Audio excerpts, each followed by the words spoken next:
Baik. Assalamualaikum warahmatullahi wabarakatuh. Perkenalkan nama saya Shanastri Nurul Pratiwi dengan NIM 114240113 dari Prodi Teknik Lingkungan Angkatan 2024 UPN Veteran Yogyakarta. Jadi saya akan mempresentasikan mengenai apa itu loncatan hidrolika sebagai tugas pengganti asistensi praktikum mekanika fluida asistensi ketiga untuk asistensi lapangan. Langsung saja.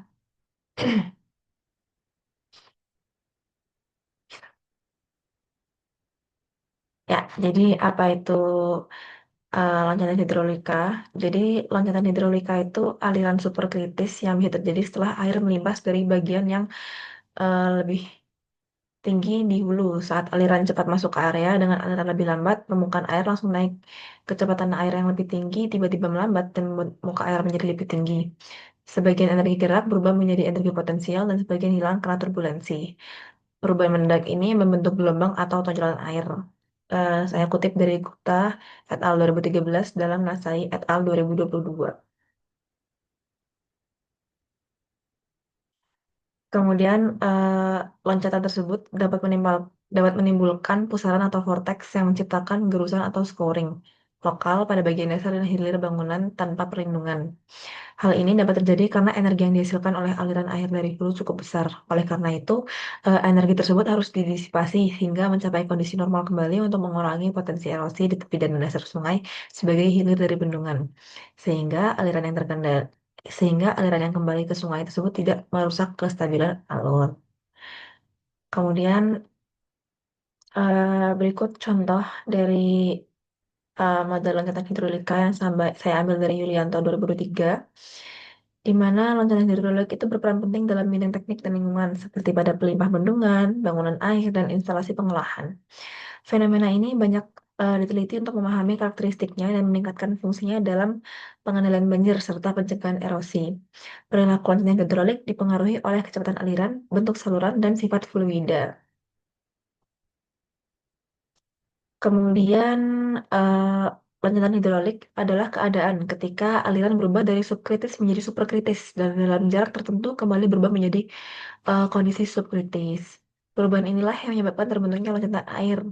Akibat dari loncatan air, salah satu masalah yang timbul adalah terjadinya gerusan di hilir saluran. Jadi eh, singkatnya loncatan hidrolika tuh kayak ketika ada suatu irigasi atau ada saluran terbuka lah ya khususnya. Dia tuh yang awalnya konstan, kemudian karena ada perbedaan ketinggian elevasi dan juga apa ya, perbedaan apa ya, kecepatan lah. Jadi begitu alirnya mengalir, fluidnya mengalir, terus, dia melewati si perbedaan elevasinya, maka terjadi kayak loncatan karena terdapat perbedaan kecepatan juga, tekanan juga seperti itu. Kemudian untuk klasifikasi berdasarkan bilangan Freud, berdasarkan nilai Freud atau FR, loncatan hidrolik dapat dibagi menjadi lemah, berombak, bergetar, diam, dan kuat. Kemudian pada umumnya tipe aliran tuh melalui aliran Teri. Pada umumnya tipe aliran melalui saluran terbuka itu turbulen karena kecepatan aliran dan kekesalan dinding itu relatif besar. Aliran melalui saluran terbuka akan turbulen apabila angka Reynolds RE lebih dari 1000 dan laminar apabila RE kurang dari 500. Klasifikasi aliran dapat dilakukan dengan mengacu pada bilangan Freud FR tak berdimensi, di mana acuan dengan bilangan Freud yang ada dapat digolongkan menjadi tiga golongan, yaitu FR kurang dari 1,00 adalah aliran subkritis, FR sama dengan 1 adalah aliran kritis, dan FR lebih dari 1 adalah aliran superkritis. Dapat dilihat dari contoh gambar yang saya ambil ini. Jadi ini yang di antara superkritis sama subkritis inilah yang dinamakan loncatan air. Kemudian ada bilangan Freud atau FR, di mana panjang loncat air dapat didefinisikan sebagai jarak yang diukur dari awal loncat air hingga suatu titik di bagian hilir gelombang loncat air. Panjang loncat air tidak mudah dihitung dengan teori mengingat beberapa kesalahan pengukuran dalam memperkirakan panjang loncat air akibat kesulitan dalam menentukan pembatas ujung hilir loncatan dengan tingkat ketelitian yang besar.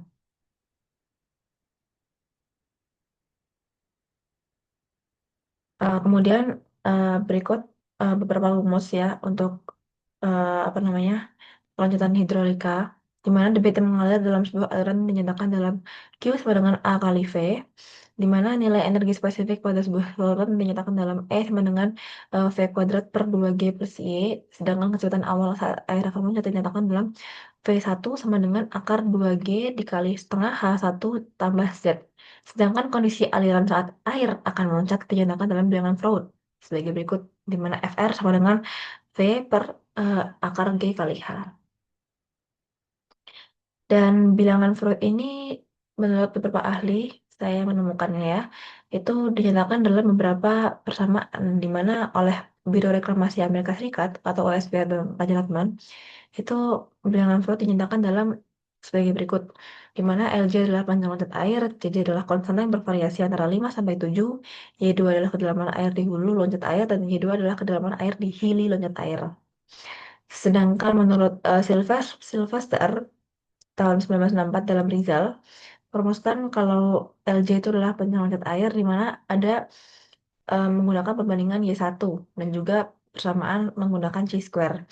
Jadi ini menggunakan ada saluran persegi 4 di mana chi-square itu 9,75, ada saluran segitiga chi-square-nya 4,26 dan juga saluran trapesium di mana chi-square itu dipengaruhi oleh kemiringan talut.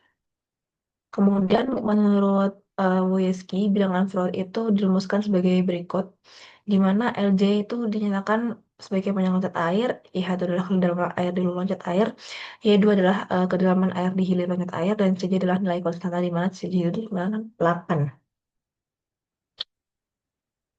Kemudian ada juga menurut Smetana, seperti pada rumus LJ itu sama dengan CJ dikali Y2 min Y1. Di mana kalau ini tuh beda ya. Kalau tadi kan CJ-nya 8, kalau ini tuh CJ-nya 6. Kemudian sifat dasar loncatan hidrolik. Jadi beberapa karakteristik dasar loncatan air pada saluran terbuka itu pertama, kehilangan energi pada loncatan adalah sama dengan perbedaan energi spesifik sebelum dan sudah terjadi loncatan, di mana dinyatakan dalam rumus delta ES. Kemudian efisiensi loncatan hidrolik adalah perbandingan energi spesifik setelah loncatan air dengan sebelum loncatan hidrolik air. Dan yang ketiga, perbedaan kedalaman sebelum dan sudah loncatan dinamakan tinggi loncatan dengan menyatakan setiap besaran dengan sebagai rasio terhadap energi spesifik semula. Untuk studi kasus yang saya ambil ini adalah eh, loncatan hidrolik di Bendungan Kluweng Kluwet ini dari Aceh, di mana pengujian itu dilakukan dengan model fisik skala 1:60 pada kolam Olak. Jadi ada dua, mereka itu menggunakan dua desain, di mana ada desain yang dinamakan S0 dan S1. Di mana S0 ini desain awal kolam Olaknya sendiri, kemudian S1 itu udah dimodifikasi. Modifikasinya dengan cara penurunan elevasi dasar, adverse slope, dan penambahan panjang kolam. Nah, hasilnya itu loncatan hidrolik terjadi setelah aliran superkritis melewati peneluncur dan berubah menjadi subkritis.